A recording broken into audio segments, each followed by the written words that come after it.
బోయపాటి దర్శకత్వంలో బెల్లంకొండ సినిమా తెరకెక్కుతున్న విషయం తెలిసిందే. ఈ సినిమా తరువాత శ్రీనివాస్ డైరెక్షన్ లో బెల్లంకొండ శ్రీనివాస్ హీరోగా ఓ సినిమా తెరకెక్కాల్సి ఉంది. ఈ చిత్రాన్ని ఎక్కడికి పోతావు చిన్నవాడ నిర్మాత శ్రీనివాసరావు నిర్మించాల్సి ఉంది.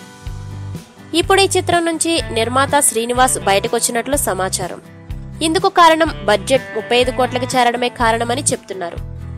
బెల్లంకొండ మీద భారీ బడ్జెట్ పెట్టేందుకు నిర్మాతలు అసలు ఇష్టపడడం లేదు. ఆయనపై 35 కోట్లు పెట్టుబడి పెట్టడం సాహసమే అంటున్నారు. అయితే చేతులు మారిన సినిమాలోకి అభిషేక్ పిక్చర్స్ వచ్చిందని టాక్.